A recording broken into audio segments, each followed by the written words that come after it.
Alors, salam alaikum, mes chers étudiants, mon honorable réseau. Je vous ai promis, donc, je crois que ça fait 2 ans, sur demande de mon réseau, d'enregistrer des séances de cours. Cette fois-ci concerne une discipline cruciale et intéressante. Mesdames et messieurs, je vous présente le contrôle de gestion.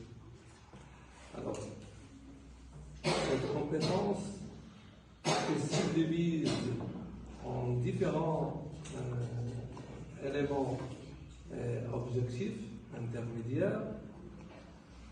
C'est une fonction pour aider les autres fonctions qu'on va atteindre l'objectif souhaité. Alors, pour commencer, nous étalons sur un plan simple. Nous allons commencer par définir le contrôle de gestion. Et comme ça, donc, on peut le distinguer par rapport au contrôle aussi d'exploitation. Alors, ensuite, nous allons décortiquer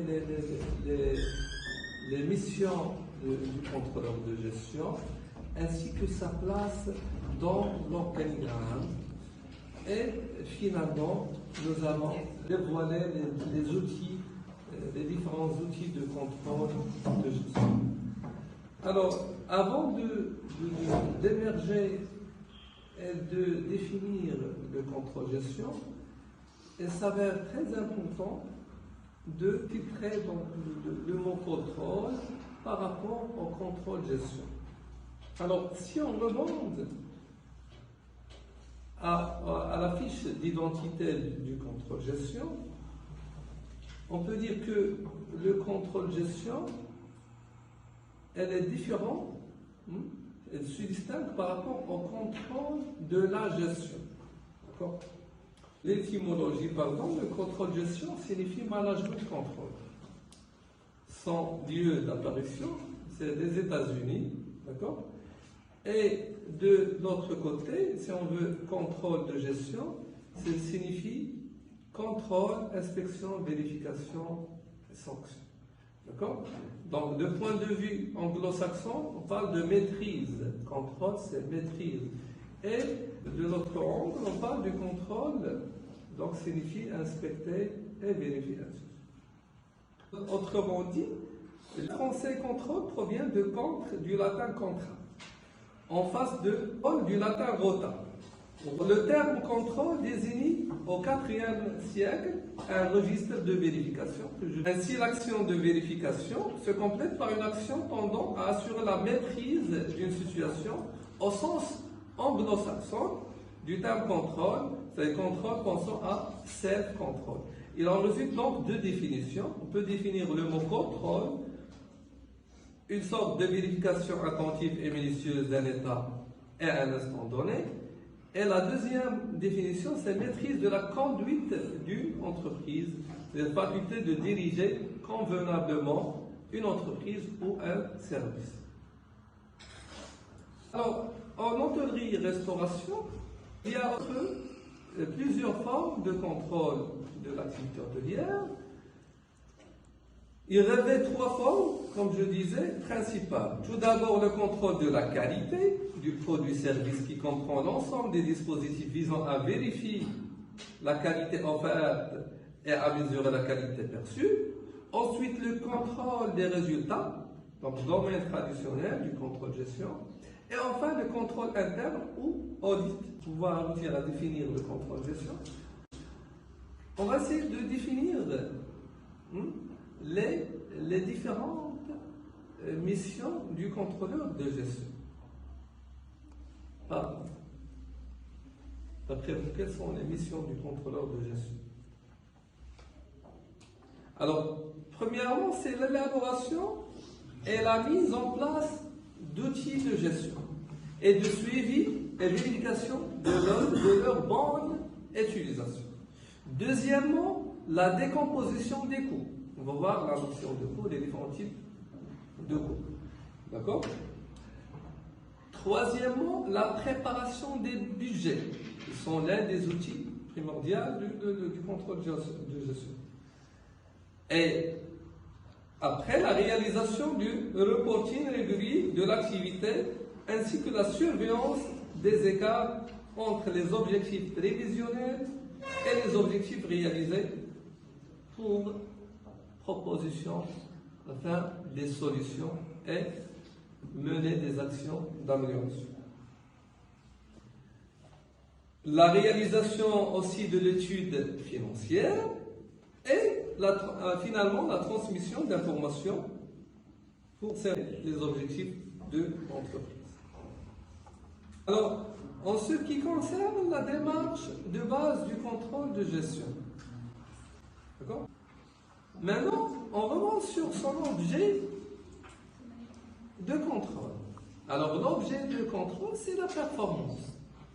Alors, pour définir le contrôle de gestion en hôtel de restauration, il est nécessaire de clarifier le sens qu'il convient d'attribuer au terme de contrôle, qu'on a bien expliqué de point de vue anglo-saxon et la vision française. En effet, l'auteur le plus connu, fondateur, le père fondateur du contrôle de gestion, c'est Durkheim. Alors, elle a défini comme étant la capacité à se diriger soi-même et à diriger son travail. Le mot contrôle reste ambigu. Alors, elle peut aussi signifier la domination d'une personne par un autre. Elle est donc utile de préciser l'objectif général de la démarche ainsi que son objet, c'est-à-dire ce que l'on cherche à contrôler. Le contrôle de gestion, c'est une démarche de pilotage. D'accord? Là, il faut se démarquer d'un premier sens du terme contrôle tel qu'il est apparu lorsqu'on parle du contrôle des passeports à la douane ou pour prendre une image extrême de contrôle des ethnies, dans une dictature. Alors cette image disciplinaire associée au terme contrôle a été dénoncée par de nombreux spécialistes, du contrôle de gestion, car elle laisse supposer que l'objet du contrôle, ce sont les individus appartenant à une organisation.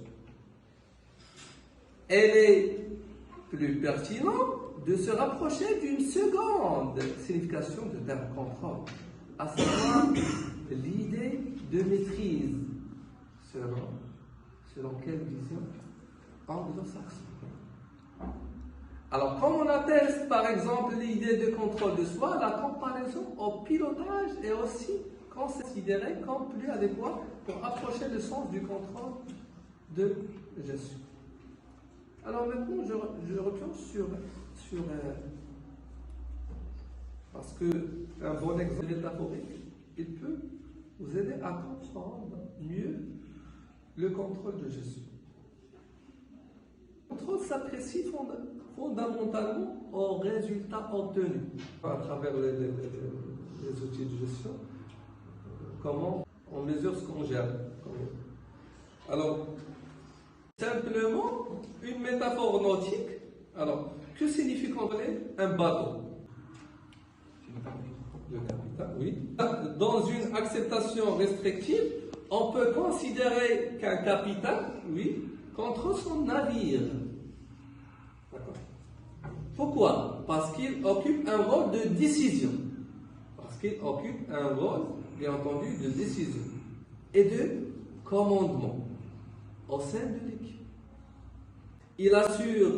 Elle assume la responsabilité des manœuvres et actions entreprises à bord, mais cette position dominante du capitaine par rapport aux autres membres de l'équipage, qui résulte du lien hiérarchique qui les unit, ne suffit pas à caractériser une situation de contrôle. Très simple.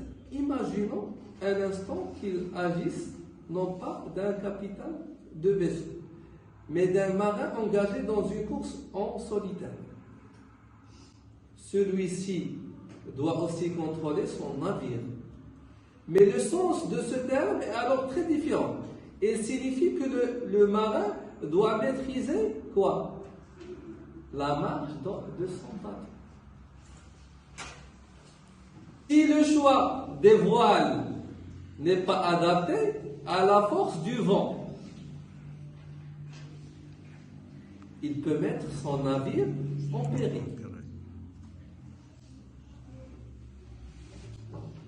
S'il intègre mal la force des courants, le bateau peut dériver de façon excessive et ne pas atteindre la destination voulue, c'est-à-dire l'objectif. Alors le contrôle signifie que le marin amène son bateau, son entreprise, à bon port, à l'objectif qu'il tient. D'accord? Si notre capitaine, c'est-à-dire contrôleur de gestion, le manager, d'accord? Si notre capitaine de vaisseau a certainement plus de chances d'arriver sain et sauf, d'accord? En évitant les risques, d'accord? Les écarts. Pour autant, cette condition est loin d'être suffisante. De la même façon, le contrôle de gestion consiste à quoi? À piloter l'atteinte de résultats. L'atteinte de résultats, ceci s'exprime en des termes économiques. Bénéfice, d'accord? Équilibre financier, on a traité au niveau de l'analyse financière. Création de valeur, la valeur ajoutée, et comment la répartir.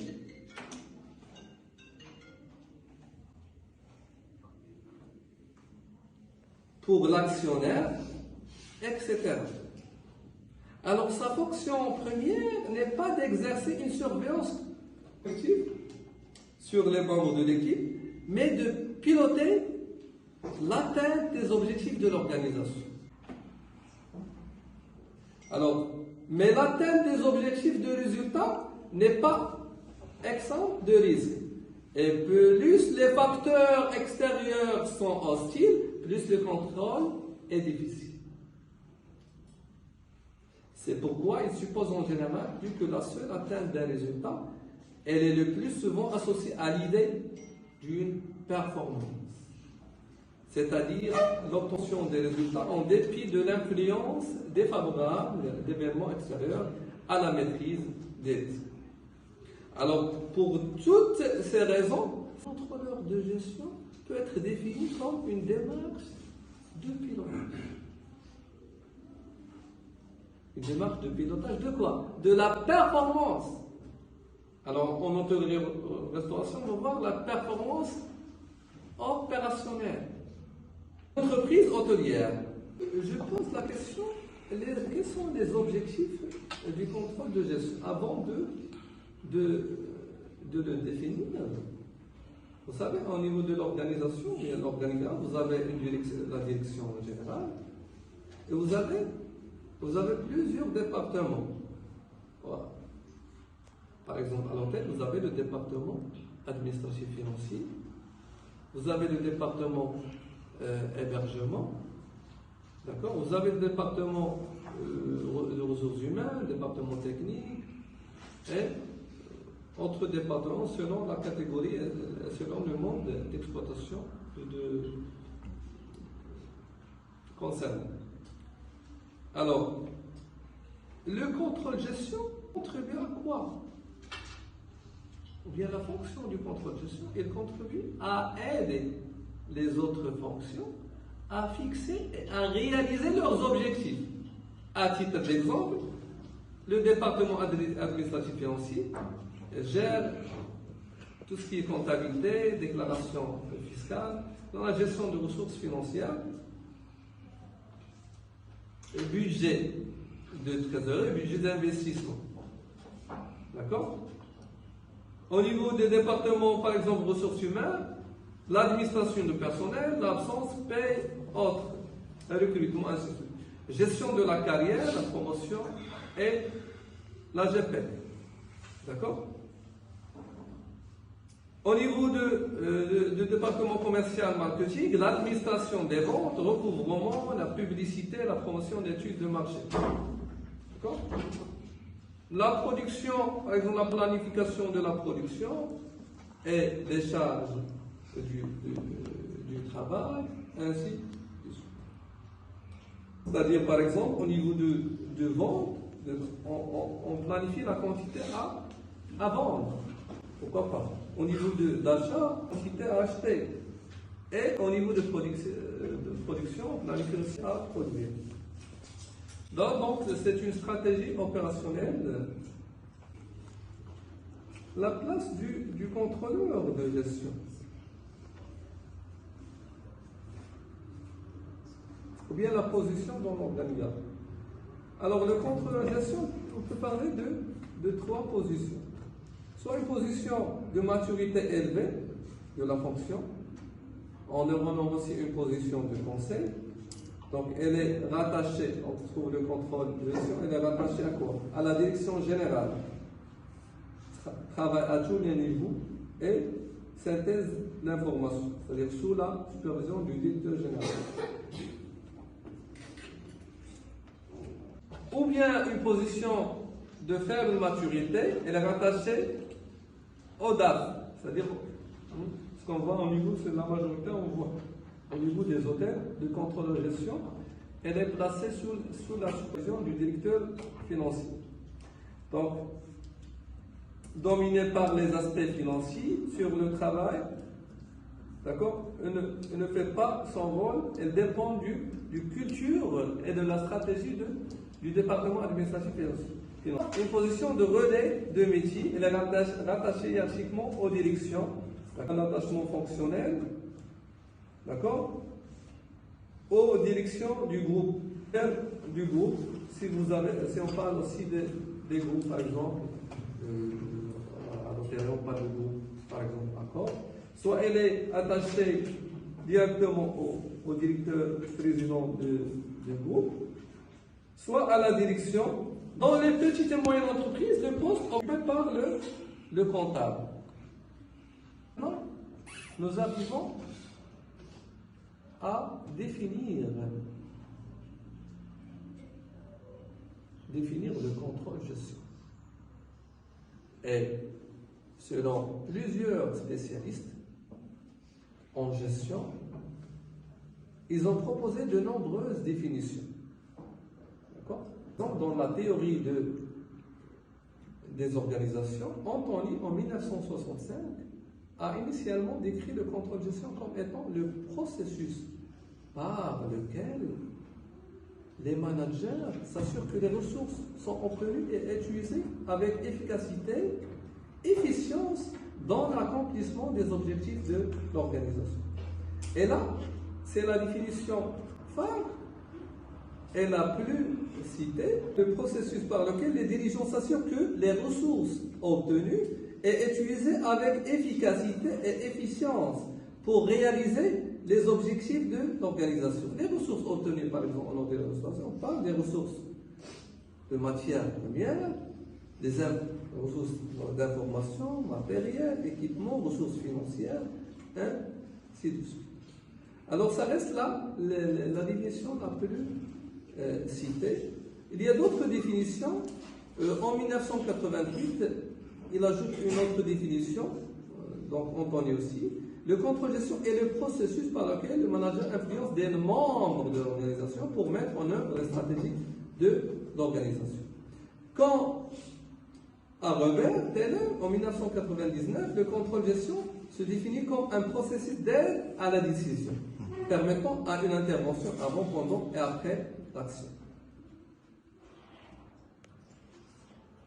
Alors, d'après ces nombreuses définitions, on peut retenir que le contrôle de gestion est le processus permanent de pilotage global de l'entreprise et de mesure en temps réel des réalisations.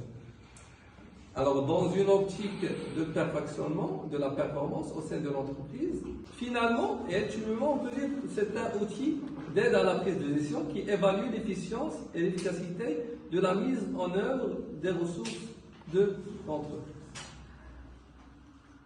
Alors, on parlait de trois notions. Sur le concept de la performance. D'après vous, qu'est-ce que signifie la performance? Alors, Patrick a défini la performance sous un triangle, d'accord? Et selon trois notions. L'efficacité, qui est l'atteinte des objectifs, c'est-à-dire il s'agit d'atteindre des résultats proches des objectifs fixés. Et l'efficience, qui est l'utilisation d'un minimum de ressources nécessaires pour atteindre les objectifs fixés. Et la pertinence, qui est l'adéquation des moyens aux objectifs. D'accord? Il s'agit de créer un lien entre les objectifs et les moyens pour qu'un système soit efficace. Alors, nous passons maintenant aux études de contrôle de gestion. Alors, il y a 4 outils. Alors, votre attention, s'il vous plaît. Il y a la comptabilité analytique d'exploitation. Deuxièmement, il y a les budgets, ou bien la gestion budgétaire. Ensuite, les tableaux de bord, les dashboards. Et finalement, le reporting. Alors, la comptabilité analytique d'exploitation, et c'est une discipline qui contribue à quoi? Au calcul de différents coûts. D'accord? Selon les structures de coûts, les coûts directs et indirects, les coûts fixes et variables, ainsi de suite. Les budgets, ou bien la gestion budgétaire, à travers des programmes d'activité, à travers des prévisions de recettes et des dépenses à court terme, à travers la traduction monétaire de la mise en place de ces programmes. D'accord? Alors, la gestion budgétaire, son processus, c'est fixer les objectifs et contrôler et suivre ces objectifs. D'accord? Alors, c'est qu'on ne peut pas élaborer des budgets sans comptabilité analytique. Alors, elle est nécessaire. D'accord? Pour se projeter au futur et à l'avenir. Le troisième outil qui est les dashboards, les tableaux de bord, qui sont des outils de pilotage pour mesurer la performance, que ce soit économique ou bien opérationnelle. Ce qu'on va aborder, c'est la performance opérationnelle. Donc, comme je disais, les tableaux de bord, ce sont des outils de pilotage pour mesurer la performance et degré d'atteinte des objectifs. C'est ça la définition du mot pilotage. Alors, les tableaux de bord nous aident aussi à rapprocher les réalisations et les objectifs, c'est-à-dire le prévisionnel et le réel, et justifie les écarts. C'est un outil aussi de suivi des réalisations, de les comparer afin de prise de décision. Alors, et finalement, les reporting, c'est une synthèse de tous les outils précédents, des éléments les plus importants de l'activité de l'entreprise. Donc, cercle ici, c'est quoi? C'est comptabilité analytique, budget, dashboard et les reporting. Alors, après avoir défini le contrôle de gestion, il faut donc synthétiser que la tendance, c'est d'éviter les écarts. On notera enfin, gérer, c'est d'abord se donner les moyens de savoir. C'est ensuite de donner les moyens de comprendre. Et c'est enfin de se donner les moyens d'orienter l'action vers l'amélioration permanente des performances. La mesure et l'analyse sont la base de l'action. Il est donc évident que la gestion et ses instruments se trouvent au cœur de la compétition économique. Sur les marchés, des bons instruments se trouvent au cœur de la compétition économique. Les instruments conduisent à naviguer au milieu d'obstacles dont on ignore tout. Imaginons, donc si on remonte sur le contrôle gestion, imaginons une course entre deux voitures disposant de la même mécanique et des mêmes performances potentielles. Mais dans l'une des deux, le compteur de vitesse, le contour, les divers indicateurs sont détrapés. KPI. Le pare-brise est opaque du saleté et le volant ne répond pas toujours parfaitement aux impulsions qui lui sont données, alors que l'autre véhicule dispose d'instruments parfaitement efficaces. Lequel des deux gagnera la course? Alors, lequel des deux gagnera la course? Il est vrai que même dans ces conditions fort inégales, les jeux ne sont pas complètement faits au départ. Et la qualité du pilote peut encore faire des miracles. Mais laquelle des deux voitures préférez-vous conduire? Alors, laquelle des voitures préférez-vous conduire? Est-ce que la première ou bien la deuxième? Allez-y. Les marchés de demain seront conquis par les pilotes de qualité disposant d'instruments de navigation et de pilotage efficaces. Et c'est pour cela qu'on parlait du contrôle, gestion et ainsi les outils de pilotage. Si vous disposez des outils donc, qui sont performants, vous arrivez sûrement à votre objectif souhaité. D'accord? Alors merci pour votre attention.